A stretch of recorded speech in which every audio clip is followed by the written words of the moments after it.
Assalomu alaykum. Hech o'ylab ko'rganmisiz? Balki yakkashohlar muloyim ertak qahramonlari emas, eng vahshiyona qasosga qodir qudratli jonivorlardir. Vahshiy yakkashohlarni ko'rishni istaysizmi? Unda boshladik. Eliyat ismli erkak qizi Redli bilan birga sayohatga chiqadi. Eliyatning ayoli olamdan o'tganiga uncha ko'p bo'lmagan edi. Va u endi yagona farzandi bilan aloqalarni yaxshilashga harakat qilyapti. Muammo shundaki, Redli o'smir va xarakteri juda og'ir qiz. Eliyat qizini boshlig'ining tog'dagi dam olish joyiga olib ketyapti. Boshlig'i juda boy va ta'sir doirasi juda keng odam. Eliyat kechga qolayotganini sezib, gazni qattiqroq bosadi. U shu bilan birga telefonda gaplashib, qizi bilan janjallashib va aksiradi. Shuning uchun o'lga e'tibor bera olmay qoladi va qandaydir hayvonni urib yuboradi. Shu payt erkak aslida qandaydir sigir yoki otni emas, haqiqiy yakkashohni urib yuborganini tushunib yetadi. Jarohatlangan jonivor og'riqdan ingrardi. Eliyat uni oldiga ehtiyot bo'lib boradi. Qizi ham uni ortidan yuradi. Ikkovlari ham ko'zlariga ishonmaydi. Qiz bechora hayvonga achinib qaraydi. Kutilmaganda uni shohi yorug'lik taratadi va qiz uni ushlaydi. Shu zahoti qizni ko'z oldida fantastik manzara ko'rinadi. Xuddiki qiz koinotda uchib ketayotgandek edi. Eliyat yakkashohni temir kalit bilan urib o'ldiradi va qizga ko'ringan olam shu zahoti o'chadi. Birozdan so'ng ular manziliga yetib keladi. Bu o'rta asrlardagi qasrga o'xshatib qurilgan uy edi. Ular yakkashohning jasadini mashinasiga yashirishgandi. Eliyat uy egalari bilan ko'rishadi. Ular juda boy va o'ziga bino qo'ygan odamlar edi. Birozdan keyin qiz vannaga kirib, yuzini yuvgan paytida yuzidagi husnbuzarlari yo'q bo'lganligini ko'radi va bu yakkashohning qoni unga tekkanidan keyin sodir bo'lganini tushunadi. Yana u bechora hayvonni hali ham tirik ekanini his qiladi. Hayvon qizga ta'sir o'tkazayotgan edi. Adel ismli boshlig'i Eliyatga o'zini jiddiy kasal ekanligi va davolanish foyda bermayotganligini aytib, shikoyat qiladi. U o'ziga biznes hamkor qidirayotganini ham shamma qiladi va bu rolga Eliyatni ko'rayotganini ham qo'shib qo'yadi. Erkak shartnomani o'qiyotib, kutilmaganda ko'zini tiniqlashganini ko'radi. Boshlig'i shartnomani imzolashdan oldin Eliyat va uning qizini yaxshiroq bilib olishni istayotganini aytadi. U shu yo'l bilan bu oilani ishonchli va halolligiga ishonch hosil qilishni istaydi. Redli dadasini chaqirib, yakkashohni tirik ekanini xabar beradi va bu rostga o'xshaydi. Eliyat davraga qaytib, qizini kasal bo'lib qolganini va zudlik bilan uyga qaytishi kerakligini aytadi. Boshlig'i esa u holda shartnomaga imzo qo'ymasligini aytadi. Keyin uydagi hamma Eliyatning mashinasi juda qattiq qimirlayotganiga e'tibor beradi. Keyin signalizatsiya ishga tushadi. Yakkashoh tashqariga chiqishga harakat qiladi va uydagi kimdir to'pponcha bilan uni otib qo'yadi. Hamma qo'rqinch va qiziqish bilan g'alati jonivorni tomosha qiladi. Ha, bu rostdan ham yakkashoh. Qiz yakkashohning qoni yuzini husnbuzarlardan tozalaganini aytadi. Eliyat esa yakkashoh bilan uchrashuvdan keyin ko'zi tiniq ko'ra boshlaganini aytadi. Yakkashohda mo'jizaviy kuch borligini tushungan boshlig'i tajriba o'tkazishni taklif qiladi.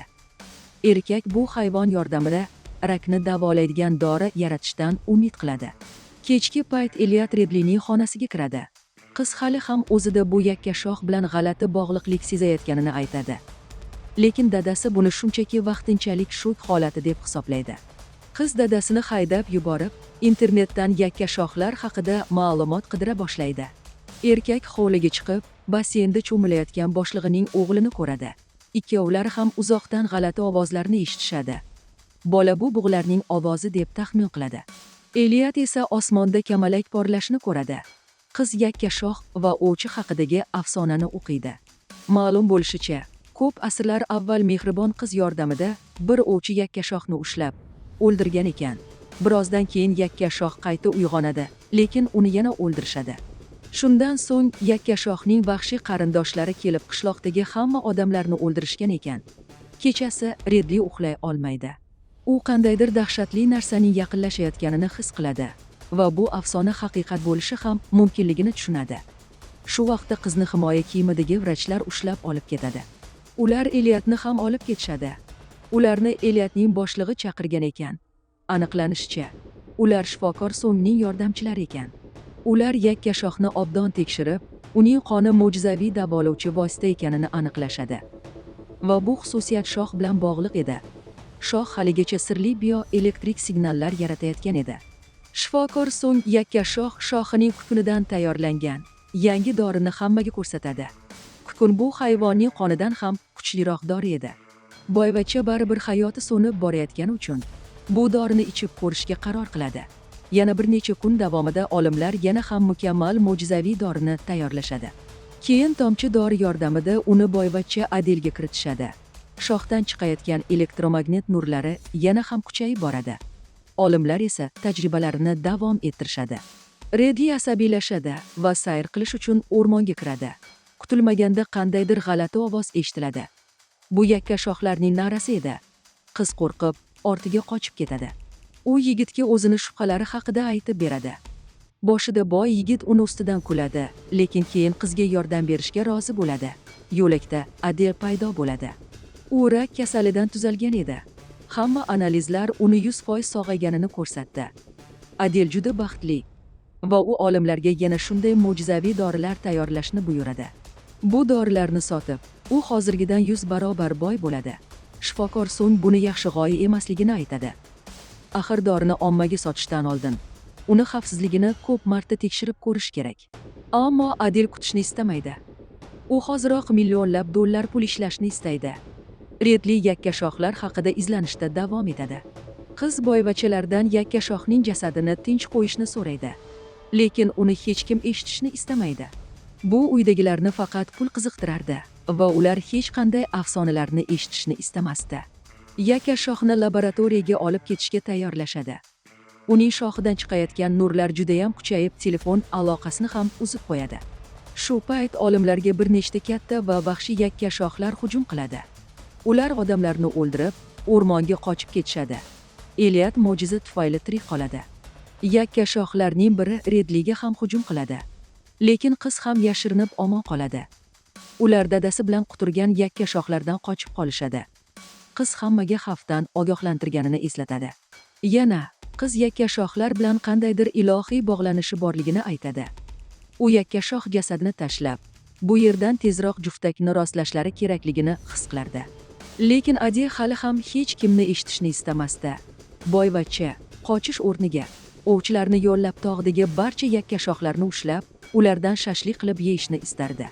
Bundan tashqari boshlig'i bu ovda Eliyatni ham qatnashib, o'ziga sodiqligini ko'rsatishni istayotgandi. Adel yoshligida sher ovlardi va shuning uchun hozir yakkashohlarni ham ovlashga qiziqib qolgandi. Shuning uchun o'zi ham ovga chiqdi. Bu vaqtda Adelning o'g'li yakkashoh dorisini tatib ko'radi va o'zini yo'qotib, ko'zlari nur socha boshlaydi. Qiz afsona bo'yicha o'ylab, yakkashoh qayta tug'ilganini va hozir tirikligini payqab qoladi va dadasiga zudlik bilan ortga qaytishini so'rab xabar jo'natadi.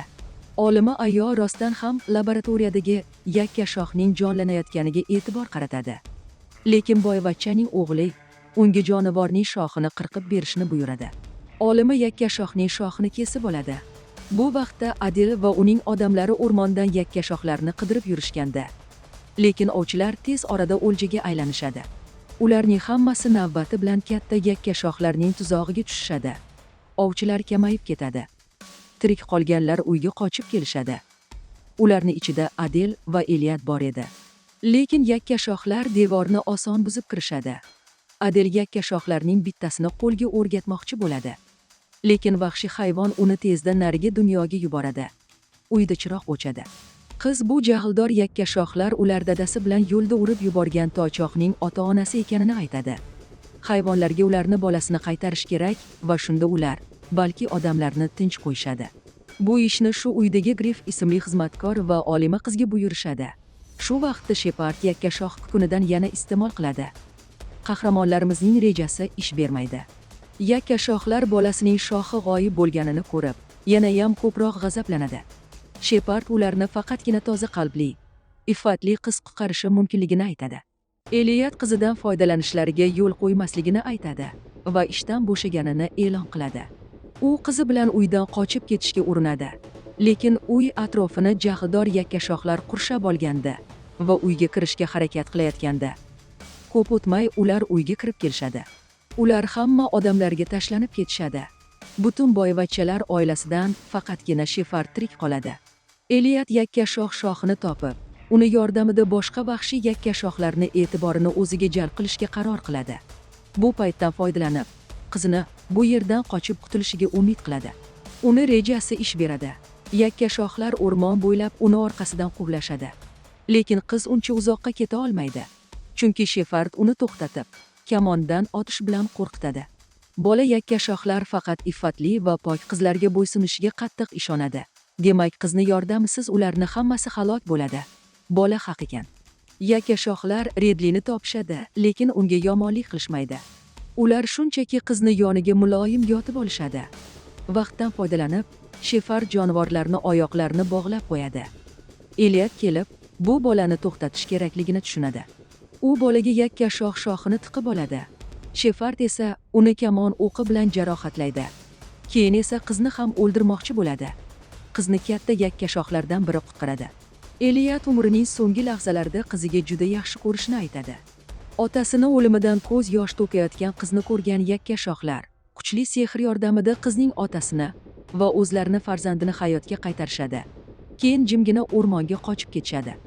Lekin shu zahoti Eliyat va qizini politsiya hibsga oladi va boyvachchalarning uyida bo'lib o'tgan hamma jinoyatlar uchun ularni ayblashadi. Ularni olib ketishayotganda yakkashohlar yana yordamga kelishadi. Ota va qiz himoya tasmalarini taqqanidan keyin yakkashohlar mashinani ag'darib yuborishadi.